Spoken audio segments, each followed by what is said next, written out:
As India enters its 75th year of independence, the auto industry is on the cusp of a huge transition. This was once an industry that was protected, isolated, and was living in the past. But right now, it's fast forwarded to the future, a future that is very electric.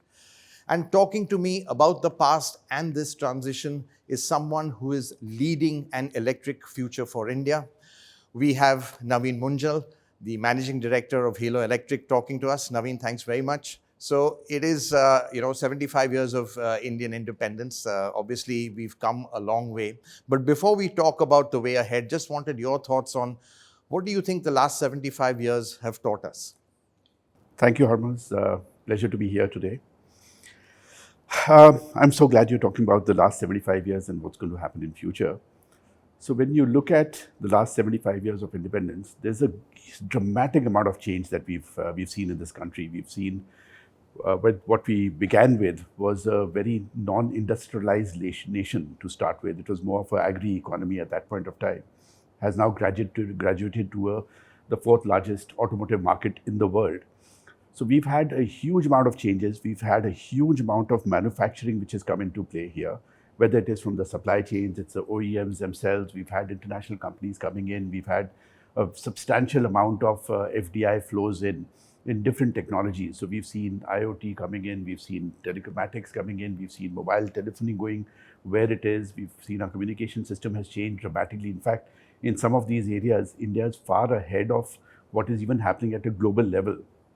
Our consumers are highly aware consumers now, no matter what part of the country you're sitting in. They've all got smart connectivity, and you've seen people using smartphones, still traveling on a camel in parts of Rajasthan. So connectivity is there across the country. And there is the interesting part is that all of this has happened in a very evolving manner. So the skill set has improved, the education levels have improved dramatically, our medical systems have improved. And when we look at the automotive sector itself, we are no less than what it is, what's happening at a global level. I mean, right. We are absolutely at par. In fact, some of the new launches which are happening now in India are happening at a global level. Absolutely. So we are no longer a country which was protected and isolated, which was isolated from the other this thing where there were barriers to entry were high. Barriers to entry now are more to do with how you perceive the market, how you are entering the market, how you're targeting the consumer, etc., and what kind of technology you're bringing in. Right. So it's a level playing field when we look at it, whether from an Indian entrepreneur or we look at it from a multinational coming in. They're all competing against each other in this whole cauldron of different technologies integrating together. And yet the interesting part is that we have, in a great deal, maintained our culture, we've maintained our values. So that system remains. We still follow our traditional systems in a lot of these ways. We haven't lost all of that. So, Naveen, I wanted to ask you, Hero Electric, it's an offshoot of a group that's had deep links with the auto industry. In fact, frankly, started off with bicycles. So, quite an evolution. Just want to know that there must be a lot to draw from this legacy as well. Looking at the past, obviously, a lot of learnings from how the consumer has evolved, how as you rightly said, and you pointed that out earlier. But, the legacy which you have as the overall group, and now you're spinning this out into an electric future. I mean, any lessons learned from that? Huge amount of lessons learned. The first and foremost, I would say, one, there is no substitute to experience. So what we've been seeing all our lives, right from childhood. When I used to go to the factory, and when my parents or my father would come home, and they would be talking about what was happening at work at that point of time. We were still a small bicycle company at that point. I'm talking about late 70s, early 80s. By 86, we became one of the largest bicycle companies in the world, and we were in the Guinness Book of Records for a number of years. So there is a lot of lessons that have been learned. And one of the primary ones which we constantly, I constantly look at and think about is that we've got such a strong brand which we've built up over. It's taken us decades and decades of hard work to actually build it up to this level. So we've got to live up to that reputation of what it means. We've got to live up to the values. I'm yet to meet an Indian anywhere in the world who's lived in India at any point, and if you ask him about the brand Hero, that he doesn't recognize it or he's not had a product on it. Could have been a bicycle, could have been a moped or a motorcycle, and now gradually it's becoming electric as well. So there is a lot of responsibility that we carry from a perspective of the brand itself, the brand image that is there in the minds of the consumer, the large pool of consumers who've actually used any of the hero products over the last so many decades. So there's a lot of responsibility that comes on us. Plus, the customers expect a certain level of value from our side. They expect a certain level of service. They expect a certain level of response from our side, right, and products that work in their favor in the way that they've come to adapt over the last so many decades. And, has there something that hasn't changed in 75 years? I mean, one would imagine that we are still a very value-driven, maybe even price-driven consumer. And, honestly, looking at your current portfolio, where it sits in the pyramid, obviously, at these price points, you've got maximum volume. So clearly, we are still a very price-sensitive and a value-sensitive consumer, despite, the evolution and adopting and embracing the latest technologies. You're right. We are still a very value-driven country. Now, that's not to say that we are, looking at the lower priced products or anything. What we're looking at is more as a consumer is the value that it provides for you. Now, that could have multiple meanings. That could have multiple facets. It could be about efficiencies that you're able to derive. It could be pricing, could be a factor. It could also be the environmental impact that you're looking at creating. So it depends. It depends on which way you look at it. There are multiple facets to it. But this much is clear that India is still a highly value sensitive market. In that sense. And it's not just for automotive. You look at other sectors as well. We are not necessarily buying the cheapest products by any means, but we are buying products which provide value over a period of time for us and passed down to generations or what have you. So we are still not a very highly disposable culture. We still don't have that, even though urbanizations happen to the extent that it has. So value still holds very strong when it comes to a consumer. That's something we believe. That said, the value that we're looking at, or the pricing or the sensitivity, that has moved up over the last few decades and over the last few years as well. As we've got inflation, as we've got newer technologies coming in, people are willing to pay more for a product which provides them that kind of value that they're looking at. So that is going to continue graduating up as our GDP is increasing, as our spending power is increasing, and as financing of products is improving. And it's becoming largely online platforms as well, where we are working with the banks on using online transactions, etc. So there is a substantial change happening.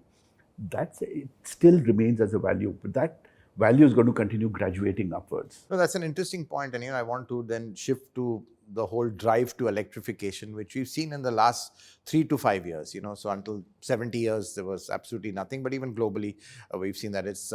But do you think value is what is driving the push towards electrification and the growth in electrification?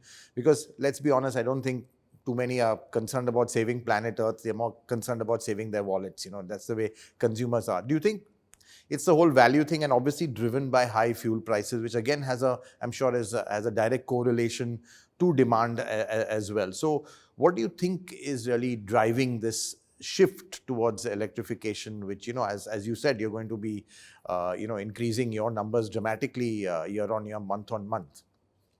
No, value certainly has a very large role to play. In fact, that's a very, very large chunk of the whole decision-making process, that what is the value that I'm deriving out of it.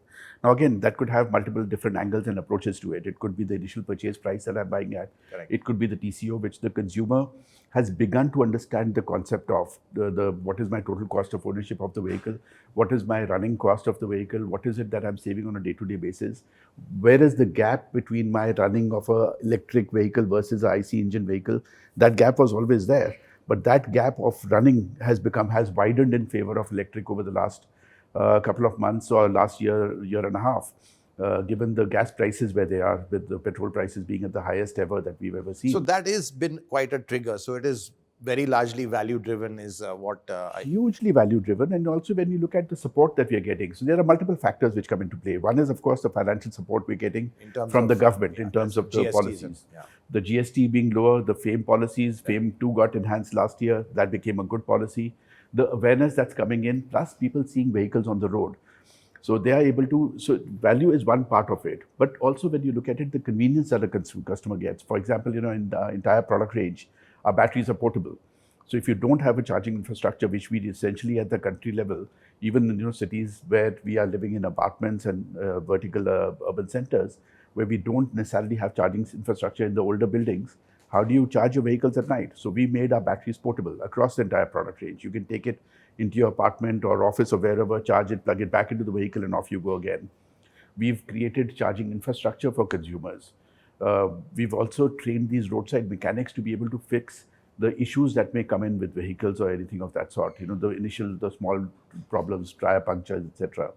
So what we've done is we are creating a very dense ecosystem for consumers to make it life a lot easier for them. So convenience plays a very important factor as well.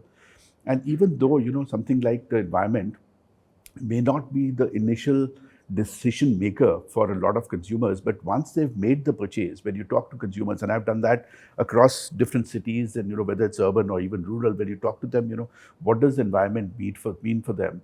Post decision purchase of the environment plays a very, very important role. They feel proud about having a vehicle which is no tailpipe emissions, which is a completely clean vehicle. And people can see, in our generation, how much of degradation of the environment we've already seen happening, whether it's the air quality or anything else, which has dramatically gone down in the last few decades. And India is sitting at a cusp now where we have to take decisions. So post the purchase decision, when environment plays a very, very important role, that I'm doing my bit. Just to give you another example, we had these green helmets, which the code green, what we used to call as a campaign. So earlier when we used to distribute these helmets, people wouldn't really wear them. Now they're asking us for those helmets because they want to stand out. These are green helmets. They stand out differently amongst the stark sea of black and grays that you generally have. And this guy stands out. So now they want to stand out. And it's like extension of a green number plate, but more visible. More visible. Now I'm getting we get so many mails and messages from people who are saying, that we are proud of owning an electric vehicle. I'm proud of doing my bit for the environment. And it's the same case even with our ecosystem that we've built up. When I ask them, what do their children feel about them? They are extremely proud that their fathers, their uncles, whatever, or their aunts or whatever have you, are working in a company which is creating this evolution towards green and a clean India. Right. So, that's quite interesting. Just talking about the way the consumer has evolved, just looking at that, in the past, coming out of isolation, protectionism, whatever, and then you had, let's say, people were less risk averse. They would always default towards known brands or loyal brands. Do you think today customers are a little bit more experimental, a little bit more adventurous, and even going with electric, it's a new technology altogether. And question is, this pace of change, is it faster than you thought? Has it caught you by unawares to a certain extent? Because it's very hard to predict growth these days. In fact, after the pandemic, it's hard to predict what's going to happen next week, leave alone next year. So, just your thoughts on, how the consumer is evolving, and have they kind of embraced electric mobility faster than you anticipated? The consumer is definitely evolving. The consumer is highly evolved now. He's far more evolved than even what it was a decade back. And the change that we've seen in the last 3-4 years is far more than what we saw even 10 years prior to that, or even 20 years prior to that. Now, multiple reasons for that. One is, during the pandemic, we were sitting at home, all of us, locked in. And at that point of time, the work from home models hadn't really evolved to that extent. So people had time on their hands. So they were researching on different things, whatever be their interests. So you think that played a role in that shift? It played a role just researching in awareness. People were getting more aware. The children were studying at home. All of us were sitting at home, researching on different things which we may not even have had time to do earlier. Even pursuing hobbies, for that matter. At that point earlier, which we didn't have time to do. Now suddenly we were doing partly that as well. So the customer has become far more aware. The customer comes in, when he's walking into the dealership, he is far more aware than what he was earlier. They've already done their research. They know the statistics. They know the numbers. And I'm not just talking about an evolved customer. I'm talking about even generally, people are far more evolved. They are far more experimental, but at the same time, they are also conscious of going with companies, who are providing them the right value, the right product, the right service. So they've come to expect a certain standard, which exists. So IC Indian, for example, it's taken 40 years, but we are at a very, very mature level in terms of the customer service and the response, etc., that you're able to get, and the quality of the products, etc. So here with electric, they've come to expect the same thing as well. So they're not willing to compromise. The customer's not willing to compromise. We've taken numerous steps to make life easier for customers to buy our products. For example, during the pandemic, we came out with a 3-day return policy for our vehicles. Now, the whole idea was that you test out our vehicles at that point of time, and should you not like it, you return it back to us, which wasn't the case. When people sit on an electric vehicle, they test it out, they try it out. The experience is so thrilling, the experience is so great that you don't want to switch back to a IC engine. There's no vibration, there's no noise. It is quite addictive at some point, isn't it? It is highly addictive. Yeah. So customer has evolved, is evolving, is willing to experiment more. Another very important factor is now with the awareness which is there, so much of noise around electric, that helps. In fact, I used to go to at conferences, and this is many, many years back, and there was a lot of talk about electric, but not much traction on the ground at that point. And I would tell them at conferences that, continue talking about it. Whether you do anything or not is secondary, because that is creating awareness, and awareness is a very, very important factor. That's another sector, that's another important aspect that we've talked to the government about, that you need to create awareness campaigns. So now people, when they're seeing more and more electric vehicles on the road, they are gravitating towards that. They are willing to take those kind of steps. And generally, the experiences are very good. Right. And, you said the consumer has fast evolved. But, to be honest, do you think as an industry we've evolved fast enough? Because, again, coming out of the 75 years of isolation, look, it's been now 30 years since the whole industry was liberalized. So that's a long time, to catch up with the rest of the world. But have we caught up, let's say, on the EV front? We still seem to be behind the race in certain things like, advanced cell chemistry. I mean, we have policies and PLIs for that. But you've got other countries which are way ahead in these very core areas, and batteries, which is really the secret source of EVs. We are still dependent on let's say the global supply chain. So do you think as an industry we've evolved fast enough? There's more to do, more to catch up? Consumer seems to be going much faster. Lots more to do actually at our end. So we have to secure the supply chains. We have to get in the raw materials, etc. And this battery technology is evolving extremely rapidly. So we need to do a lot more when it comes to R&D, for example. Now this is just for us at the OEM level, plus the battery companies, plus the drivetrain train companies. So the entire value chain, we have to actually invest a lot more into R&D and coming up with new products. What is going to happen is what is already happening. We are leapfrogging technologies. So we have seen lead acid in the past. We've been in lead acid. And we knew, and lithium ion came in. We introduced lithium ion about 6 years back. We knew that the market's going to evolve to lithium, and we wanted to move away from the lead acid batteries, for example. Even within lithium, we've moved to different chemistries over the last number of years. LFP, yeah, so different chemistries we've dabbled with, we've used, and we've settled on one right now. But that is again going to evolve to another one. So there is work to be done here. So earlier was a chicken and egg situation. Companies were waiting for this market to evolve more before they start really investing heavily into R&D, into the supply chains, etc. But now what we are finding is that, a lot of these companies are now willing to invest with us because they don't want to miss the bandwagon. So they don't want to come in late because those tie-ups would have already happened to that extent. So there is work to be done, but there is a lot of work happening as well. So when we look at these PLIs you were talking about, there are numerous PLIs, and there was oversubscription of the PLIs also, which was done for the ACC batteries. Now we are hoping for these batteries to come into the market at the earliest possible. But that's still going to take time because these projects take time to establish. But do you think scale is still an issue? I mean, you're right now the leading player, but still, if you look at it globally, around 40,000 units a month, 45, 50,000 units a month in the overall scheme of things, and overall, volume of the overall two-wheeler market is still very, very small. So do you think our issue also is on scale, and just your thoughts on how fast we can grow in this area? See, scale may be an issue right now, but that's more of a snapshot situation at this point of time. But what is the rapid pace that we are going to grow at? That's something that we're going to see what's going to happen over the next 5 years. So we are expecting extensive growth over the next 5 years. In fact, everything, whether it is from the supply chains, it's a demand creation that happens. So the market is going to be dramatically different than what it is right now in the next 5 years. We are going to see a very, very large chunk of the current IC industry and the future IT industry converting to electric for various reasons. When do you think that tipping point, when do you expect that to happen really? I mean, what's your guess? See, to an extent, that change is already happening. In fact, we as a company, right now we've got an order book which we are not able to fulfill because of supply chain not falling in place in time. But again, like you said, it's difficult to anticipate at what time that whole tipping is happening. Same thing happened here. So your entire supply chain is as weak as the weakest link in between, and we've had our own challenges.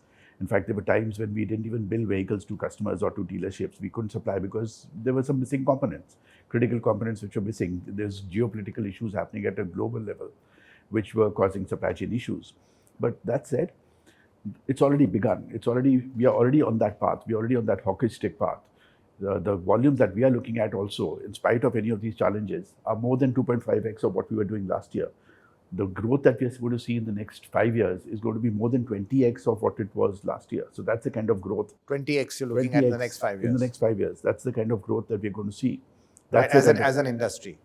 As an industry. Right. That is the kind of growth that's going to come into this market. So once the momentum has begun, which has already begun, the pace of change is going to be much faster than what anybody's ever seen in this industry before. Right. And you spoke about geopolitical issues. Interesting, it's kind of threatening globalization to a great extent. And in a way, we are going back to where we were. I wouldn't say after, not to that extent, but this whole thing of Atmanirbhar, you want to secure your local supply chains, not be so dependent on global supply chains, because when the world is at peace, it's fine. But when it's not, it can be an issue. Do you see this sort of, this sort of trend happening where we need to really be more, let's say, local in key, let's say, technologies and componentry? See, at a global level, we will have to rely on other countries. We will have to rely on different parts of the world for different components. We don't have all the raw materials ourselves. Right. I mean, even when we look at oil for that matter, we rely on importation of things. So we will have to rely on some kind of importation of some parts. But those would come in a raw material form, right, and those processing would happen here. So the value addition is actually going to be created here rather than being created somewhere else and finished products coming in. And that's something that we've already, as a country, as a company, we've already been working on for the past many, many years of creating those robust and strong supply chains. And that is happening. So it's still work in progress. Will still take us a little bit of time, but it's happening. Right. And, just to wind up, just your thoughts. I'm not saying hard to predict what's going to happen in the next 75 years, but, just looking at the future, obviously it's all electric, but, just your thoughts, what future trends can we see? And obviously I can't hold you to it because, what happens will be already gone by then, but, just your kind of snapshot of the future. See, now, when I look at it, at last year at COP26, for example, there was a commitment which was made in terms of 2070 being the goal for net zero. Now, that's far off, but at least there is a goal in place. So when we start working backwards, we start looking at mobility as being one of the critical drivers of environmental friendly vehicles. So decarbonization at every level in mobility. Every level, whether it is power generation, whether it is mobility, whether it is the offices that so we as a company, for example, this office we are sitting in is a platinum grade building for a environmental friendly building. We're already working on our ESG goals. We're already working actively on that. We've been in that space and have been very, very clear for 15 years, well, 20 years actually, to say that we are not going to get into any polluting vehicles at all, and we're going to stick to zero emission vehicles. So what's going to happen is this technology is going to continue evolving. Right now it's electric, tomorrow it may be fuel cell, day after it may be something else. That's going to continue evolving. But one thing is clear, we are away from that whole pollution creation. We're on the path to decarbonization because today global warming is our biggest threat to humanity. Absolutely. And from us as companies, that's our goal. Consumers are expecting that of us. So consumers ask us about that kind of factor. It may not be all the consumers right now, but that awareness is increasing. One thing is very, very clear, the part of the world that we are sitting in, NCR, region, come October, November, we are going to be smogged in. Exactly. So at that point of time, consumers, suddenly the whole interest in decarbonization and going towards electric peaks. Yeah. And, it's unfortunate, but that's the way it is. Yeah. So I think what's going to happen going forward is electric is it's the beginning of the journey in the automotive segment, where we are already moving towards decarbonization.